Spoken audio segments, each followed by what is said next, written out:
सौंदर्या, स्वागत करती हूँ आपका हमारे चैनल डिजिटॉक में। और आज हमारे साथ मौजूद हैं राकेश मार्गे जी, जो बहुत ही उम्दा पत्रकार और यहाँ के पूर्व छात्र रह चुके हैं और जो मीडिया एडवोकेसी और राइट टू फूड के ऊपर बहुत अपना योगदान दे रहे हैं, जो एक बहुत बड़े समाज सेवक के रूप में हमारे साथ अतिथि के रूप में मौजूद हैं। जी, स्वागत करती हूँ आपका राकेश जी हमारे चैनल में। शुक्रिया। कुछ हम सवाल जवाब करेंगे इनसे कि आजकल जो भारत के में राइट टू फूड के ऊपर चर्चा हम बहुत कम सुनेंगे। Right to property, right to life, इस पे बहुत बहस होती है। तो क्या ऐसा मसला है कि भारतीय समाज अभी इतना जागरूक नहीं है तो कि राइट टू फूड पे हम चर्चा कर पाए? सबसे पहले मैं आपको शुभकामनाएं देना चाहता हूँ डिजिटॉक को। जब हम लोग इस डिपार्टमेंट में पढ़ाई कर रहे थे, यहाँ से निकले थे 2004 में, तब बहुत एक अलग तरह का था, लेकिन अभी जर्नलिज्म आके डिजिटल उस पर आ गया है। और आप जो विद्यार्थी नए नए प्रयोग करके और अपना चैनल कर रहे हैं, तो ये बहुत देखकर बहुत अच्छा लग रहा है। जहाँ तक बात आपने कही है राइट टू फूड को लेकर, तो ये एक बहुत भारत की समस्या है। खास तौर पर जब हम ग्रामीण इलाकों में जाते हैं तो हम देखते हैं कि अभी भी लोगों के खाने का जो संकट है, वो देश के रूप में तो ठीक है कि हम अभी अपने आप को कहते हैं कि हम इंडिपेंडेंट भी हैं, हम आत्मनिर्भर हो गए हैं खाद्यान्न के मामले में, लेकिन दूसरी तरफ ऐसी परिस्थितियां भी हैं जहाँ की हमको लगता है कि अब भी 2 वक्त की रोटी करना और जुटाना, और केवल 2 वक्त की रोटी नहीं जुटाना, उस 2 वक्त की रोटी में हमें क्या मिल रहा है, वो एक बहुत बड़ा चैलेंज बना हुआ है। पिछले दिनों ही मैं काफ़ी मध्य प्रदेश में रिपोर्टिंग के सिलसिले में और अलग अलग संगठनों के साथ में जुड़ के, और पिछले दिनों श्योपुर जिले में जाने का मौका मिला था। श्योपुर जिले में ही एक गांव है टिकटोली, जो एकदम जंगल से सटा हुआ गांव है। टिकटोली ऐसा गांव है जहां पे मध्य प्रदेश के पूर्व मुख्य सचिव जैसा साहब होके आए हैं। वहां पर कुछ दिनों पहले महिला एवं बाल विकास मंत्री होकर आई है। और उस गांव में ये परिस्थिति है कि साल में तकरीबन 4 महीने हैं, उसमें लोगों को केवल मिर्ची, मतलब लाल मिर्च की चटनी के साथ में सूखी रोटी खानी पड़ती है। तो यदि हमारा समाज आज भी ऐसा है, वो लोग अपना बोल रहे हैं कि हमारी ऐसी परिस्थितियां हैं कि हमको हर दूसरे तीसरे दिन में महीने में राशन मिल पाता है, हम 4 महीने साल भर में ऐसे होते हैं चटनी रोटी करके हमको गुजारने पड़ते हैं। तो आप सोचिए कि अब भी हम लोग कहाँ पे हैं, कितने पिछड़े हैं। तो बहुत काम करने की जरूरत हमको लगती है। खाद्य, हालांकि स्कीम्स हैं, बहुत सारी सरकार की स्कीम्स हैं जिनमें जो भोजन के अधिकार को, जैसे यदि आप बात करेंगे कि आंगनबाड़ी में बच्चों का है, क्योंकि मध्य प्रदेश के अंदर में देश का भी ये मसला, लेकिन मध्य प्रदेश में काफ़ी बड़ा, तीसरा सबसे ज़्यादा कुपोषित राज्य मध्य प्रदेश है। तकरीबन 42% बच्चे ऐसे हैं जहाँ पे कुपोषण है, और कुपोषण का सबसे बड़ा कारण वही है कि उन्हें सही तरीके का भोजन नहीं मिल पा रहा है। फिर आप देखेंगे कि महिलाएं जो हैं, वो महिलाएं एक तरह से उनमें आधे प्रतिशत, मतलब 52% महिला, जो NFHS का आंकड़ा है, 52% महिलाएं एनेमिक हैं, उनमें खून की कमी है। उसका भी कहीं ना कहीं कारण जाके जुड़ता है कि वो सही तरीके से पोषण नहीं मिल रहा है। बाल विवाह एक हो जा रहा है कि बहुत कच्ची उम्र में शादी हो जा रही है, इसलिए वो बच्चा जो है वो कमजोर पैदा होता है। तो एक साइकिल काम करता है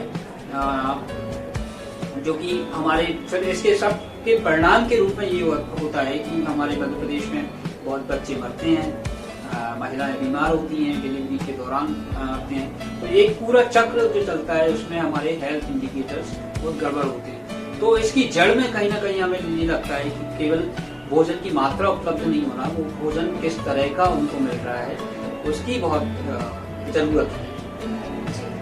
अभी आपने बात की महिलाओं की, तो महिलाओं का एनेमिक होना और उसके ये तो आप परिणाम बता रहे हैं, तो क्या ऐसे नुस्खे या ऐसी सावधानियां बरतनी चाहिए कि हम महिलाओं को एनेमिक होने से बचा सके, क्योंकि उनके ऊपर डिलीवरी से लेके हर एक चीज का बर्डन होता है। तो कैसे वो मैनेज करें, कैसे उनका अपना खान पान सही रखना चाहिए, क्या हेल्थ इंडिकेशंस होते हैं कि वो एनेमिक हैं, जो समझ नहीं पाती है ग्रामीण इलाके की औरतें, तो आप इस पे क्या कहना चाहिए? देखिए, शुरुआत के रूप में तो हम देखते हैं कि सबसे बड़ी जो एक भेदभाव का हमारा समाज का रवैया है कि महिलाओं को और पुरुषों के उसमें जो हमारा एक सिस्टम बना हुआ है वो सिस्टम ब्रेक नहीं हुआ है।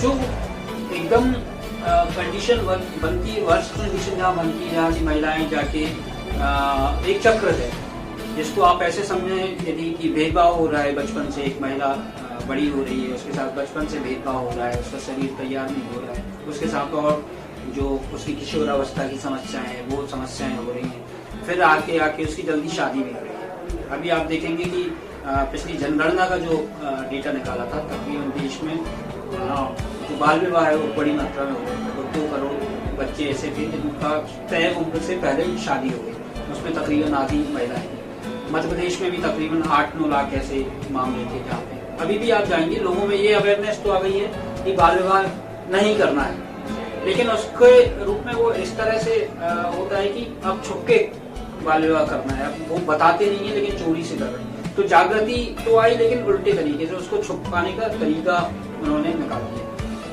फिर जल्दी प्रेगनेंसी हो जाती है, फिर प्रेगनेंसी के बाद में फिर एक बच्चा हुआ, वो बच्चा तैयार नहीं हुआ अच्छे से, वो बड़ा नहीं हुआ, 2-3 साल में एक दूसरा बच्चा उसके सामने आ जाता है। तो ये लगातार फिर जो चक्र है इससे केवल महिलाएं ही प्रभावित नहीं हो रही है, इससे उसका बच्चा भी प्रभावित हो रहा है, उसका परिवार भी प्रभावित हो रहा है। इसलिए यदि इसका कोई एक रामबाण नुस्खा नहीं है कि हम महिलाओं को एनीमिया ऐसे ठीक कर देंगे, उसके लिए तो आपको 100 गोलियाँ अस्पताल वाले लिख के दे देते हैं कि आप ये गोलियाँ खाइए आयोजन करो और इससे आपका स्वास्थ्य बेहतर होगा। हालांकि और उसमें भी नहीं मिल पाते हैं।